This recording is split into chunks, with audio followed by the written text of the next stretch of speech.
Merit స్కాలర్షిప్లు, అత్యాధునిక వసతి సౌకర్యాలతో భోజనాలు, బంపర్ ఆఫర్లతో 50 కోర్సుల్లో సీట్లు గ్యారంటీ ప్రకటించింది మన కాంచీ యూనివర్సిటీ. ప్రముఖ కంపెనీల్లో ప్లేస్మెంట్ అవకాశాలు. ఇంకెందుకు ఆలస్యం? వెబ్సైట్ ని సందర్శించండి.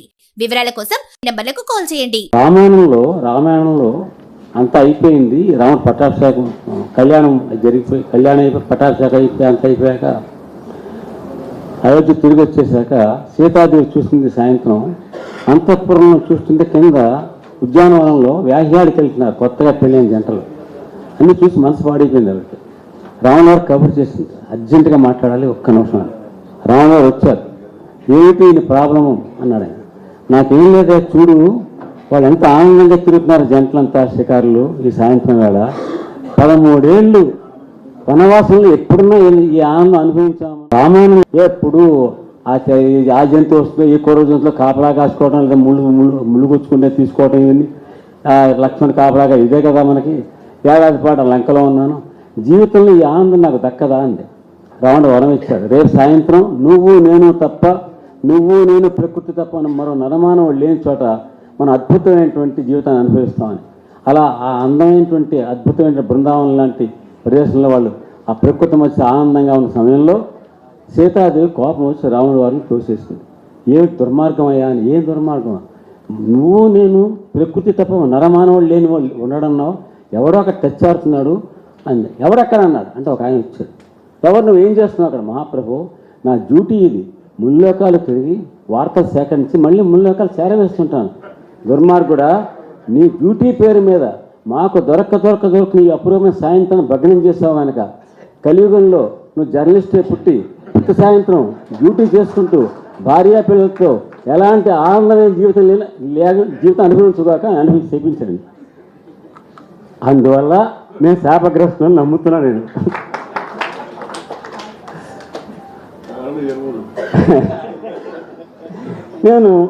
నేను ఏం పొందాను మా ఈ వృత్తిలోకి వచ్చంటే క్లుప్తంగా మా గురువుగారు ఏం చెప్పారంటే నాకు ఒక్క సూత్రం చెప్పారండి. చాలా విలువలు అవన్నీ చాలా చెప్పారు. అవన్నీ ఎప్పుడు ఆయన మంగళంపల్లి చంద్రశేఖరం గారు ఫ్రీడమ్ ఫైటర్ అయినా, పీటీఐ, ది మెయిల్, ఆంధ్రపత్రిక మూడింటికి వెస్ట్ గోదావరికి రిపోర్టర్గా ఉండేవారు ఆయన. మహాత్మా గాంధీ 29లో వచ్చినప్పుడు వారితో పాటు జిల్లా అంతా టూర్ చేసి రిపోర్ట్ చేసిన వ్యక్తి ఆయన నా గురువు. నా అదృష్టం బాగుండే. ఆయన చాలా చెప్పినప్పుడు నేను క్లుప్తంగా దీన్ని ఎలాగా అంటే ఆయన చివర ఒక మాట చెప్పారండి. అదేంటంటే, సమాజంలో నువ్వు ఇలా కూర్చున్నప్పుడు ఒక జడ్జి ఎలా ఉండాలని కోరుకుంటావు, ఒక టీచర్ ఎలా ఉండాలని కోరుకుంటావు, ఒక అర్చకుడు ఎలా ఉండాలని కోరుకుంటావు. ఇమాజిన్, అర్చకుడు ఎలా ఉండాలనుకుంటాం మనం? జడ్జి లంచం తీసుకుని బెయిల్ ఇస్తానంటే ఊహించగలమా? ఒక టీచరు గిఫ్టులు తీసుకుని మార్కులు వేస్తానంటే ఊహించగలమా? సమాజంలో పలానా వృత్తిలో ఉన్న వాళ్ళంతా ఎలా ఉండాలని వాళ్ళు ఆశిస్తున్నావో అలాగే సమాజం నీ నుంచి ఆశిస్తుంది. జర్నలిస్ట్ ఎలా ఉండాలని, అలా ఉండటానికి ప్రయత్నించి, అలా ఉన్న జీవించడానికి ప్రయత్నించి, అదొక్కటే మీకు చూస్తాను. ఇంత క్లుప్తంగా చెప్పాడు. మీరు నమ్మకపోండి, నా శాయశక్తిలో నా జీవితాంతం అలాగే తప్పించాను. ఎప్పుడు ఆ వాకింగ్ అనిపిస్తుంది. నేను ఎన్ని వందల మంది చెప్పాను, ఏమిటి మౌలిక సత్వం ఇది ఒక్కటేనయ్యాలి. దీనివల్ల నేను పొందింది ఏమిటి, కోల్పోయింది ఏమిటి అంటే, నేను పొందానండి 60 సంవత్సరాలు దాటాక బోళ్ళు పురస్కారాలు వచ్చాయి. ఇలాగా కోల్పోయింది ఏంటంటే 79 మ్యారేజ్, నా వివాహం జరిగితే 20 సంవత్సరాల పాటు సాయంత్రాలు నా భార్యని కలిసి, ఇప్పుడు మొదటి రోజు సినిమాకే వెళ్ళలేదు మోటాటకి, సాయంత్రం ఎరగం మేము. ఆమె ఇక్కడికి వచ్చి మహాతల్లి నన్ను భరించింది అనుభవ కష్టాలని. ఈ సాయంత్రాల పూట పెళ్ళయ్యాక 25 ఏళ్ల పాటు సాయంత్రం పూట ఆ ఇంటికి రాని భర్తను ఎవరన్నా ఉన్నా అంటే జర్నలిస్టులే. భార్యలు ఎంత ఉత్తములండి.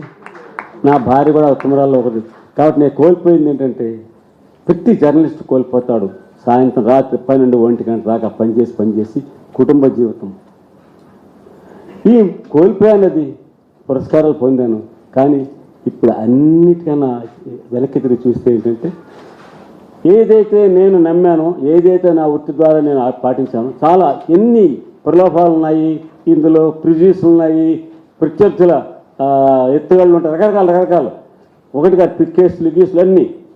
రామోజీరావు మీద పర్మిషన్ దావా వేశాడు ఒక ఐఏఎస్ ఆఫీసర్. నేను రాసిన వార్త కారణంగా ఐఏఎస్ ఆఫీసర్ తాగి ఆస్తి మీద దాడి చేశాడు. దుర్మార్గం చేశాడు. రాస్తే మొదటి పేరులో వేస్తే ప్రముఖంగా వాడు నోటీస్ ఇచ్చాడు, పర్మిషన్ నోటీస్ ఇచ్చాడు.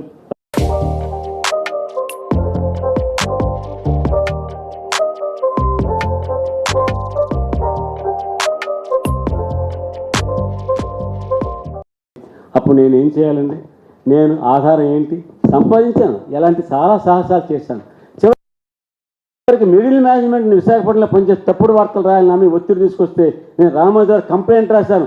తప్పు చేస్తే నేను ఉరి తీయండి, కానీ ఇంతగానో భరించాలి ఈ తప్పు, ఈ ఒత్తిళ్ళు, ఈ నాశనం, దుర్మార్గం అని చెప్పని పేర్లు మార్చేయాలి, పేర్లు రాయకూడదు, వాడి గురించి డిజిగ్నేషన్ రాయి, వాడు కూడా వీడు రాయకూడదు. ఇదే జర్నలిజం, తొక్కలో జర్నలిజం. ఇది నాకు ఆవేశం వచ్చింది. ఇలా ఉరి తీయించని రాశాను. ఇప్పటికీ ఆ లేఖ నా దగ్గర భద్రంగా ఉంది. రామోజీ విశాఖపట్నం పంచాయతీ పెట్టినప్పుడు మిడిల్ మేనేజ్మెంట్ ఎలా తప్పుడు వర్క్ పనులు చేస్తుందో, ఈ ఎలా చెంచాలలా పనిచేస్తున్నారు చీఫ్ సెక్రటరీలు నేను పంచాయతీలు పెట్టాను. దానివల్ల నా ఫ్రెండ్స్ ఏం చెప్పారంటే నీ ఉద్యోగం రేపు పోయిందన్నారు. లేదండి, ఆ తర్వాత ఆయన ఎలివేషన్ వచ్చింది, ఢిల్లీ వెళ్ళాను, ప్రమోషన్ మీద అన్ని ఆనందంగా అనుభవించాను. Conviction is important. కన్విక్షన్ ఉంటే మిగతావన్నీ వస్తాయి. నాకు ఆనందం అంటే వెంకయ్య నాయుడు గారికి 72లో నా మొట్టమొదటి రిపోర్టింగ్ స్టార్ట్ చేసినప్పుడు నా పొలిటికల్ రిపోర్ట్లో 72 సెప్టెంబర్ 27న పివి నరసింహారావు ఏలూరులో ఆంధ్ర విశ్వవిద్యాలయ విద్యార్థి ప్రతినిధులతో సమావేశం పెట్టాడు. ఆయన ఈ మిల్కీ నిబంధనల విషయం గురించి వాళ్ళని కన్విన్స్ చేయాలని. సరే, ఉద్యమకాల విషయం వేరు కనుక ఉద్యమం రాజుకుంది. అప్పుడు పొలిటికల్ రిపోర్టింగ్లో మొట్టమొదట జయాంధ్ర ఉద్యమానికి మా గురువు గారు ఆయన వెళ్లకుండా నన్ను పంపింది ఏంటంటే వెంకయ్య నాయుడు గారు ఏలూరు వచ్చినప్పటికి. అప్పటికి విద్యార్థి నాయకుడు ఈయన. అప్పటికి వారు ఇంకా రాజకీయాలకు రాలేదు. అప్పటికి ఆంధ్ర యూనివర్సిటీ నుంచి వచ్చారు. ఆ 72 నవంబర్ లాస్ట్ వీక్ డిసెంబరు అప్పుడు మొట్టమొదటి పొలిటికల్ రిపోర్టింగ్ అలా నేను స్టార్ట్ చేశాను. అది వెంకయ్య నాయుడు గారు నాకు ఒక ఎమోషనల్ బాండ్. 72 నుంచి నన్ను తెలుసున్నటువంటి వాళ్ళు ఈ సభలో 3 ఉన్నారు. ఒకరు వెంకయ్య నాయుడు గారు, 2 మన దయం వచ్చిన సోదర కావడం శ్రీదేవి కానూరి, 3 మా కజిన్ ఎస్ఎస్ జనార్దన్ రావు గారు, వారు former chief library Andhra university. వారు నాకు అద్భుతమైన మెసేజ్ పంపించారు. వారు చదవలేని మాట్లాడలేని నన్ను చదవమన్నారు. దాని సారాంశం చెప్తాను. వల్లేశ్వరు మొట్టమొదటి 72లో, ఎందుకంటే ఆయన ఏలూరు కాలేజ్ లైబ్రరీని ఉండేవారు కనుక ఆ రోజుల్లో నేను ఎలాగా ఆంధ్రప్రదేశ్ బడ్డింగ్ రిపోర్టర్గా ఉంటూ ఏలూరు టైమ్స్ లోకల్ డైలీ చేస్తూ వాళ్ళ లైబ్రరీకి వెళ్ళి ఆ పుస్తకాలు వాడుకుంటూ రకరకాల పుస్తకాలు చదువుతుంటే కానీ అవ్వదు కదా. అలా నేను లైబ్రరీ ఉపయోగించుకున్నాను. ఆయన చెప్పారు ఆ రోజుల్లో మానవ సంబంధం, ఆ రోజు నుంచి నాకు మానవ సంబంధం ఎలా ఉండాలో రాశారు వారు. ఆ సందేశం వారి తరఫున నేనే మీకు వినిపిస్తున్నాను. ఆయన చీఫ్ లైబ్రరీగా ఆంధ్ర యూనివర్సిటీ రిటైర్ అయ్యారు. ఆయనకి చాలా గొప్ప మానవ సంబంధం ఉన్నాయి. ధన్యవాదాలు జనార్దన్ గారు, మీరు వచ్చారు కష్టపడి. So I very very grateful to you. 72 నుంచి నన్ను ఎరుగునటువంటి వెంకయ్య నాయుడు గారు, జనార్దన్ గారు, మా సోదరు శ్రీదేవి వచ్చారు కనుక ఇంకా ఎంత ముందు ఫ్రెండ్స్ చాలా కాలం తర్వాత కలుసుకున్న వాళ్ళు, నన్ను నేను మర్చిపోయిన వాళ్ళు తెలుసుకుని వచ్చారు. 260 మంది ఉన్నారండి ఈ సభలో. ఈ కార్యక్రమానికి వచ్చిన వాళ్ళంతా అందరూ ఆప్తులు, ఆత్మీయులు, బంధువులు కాకపోయినా ఆత్మ బంధువులు.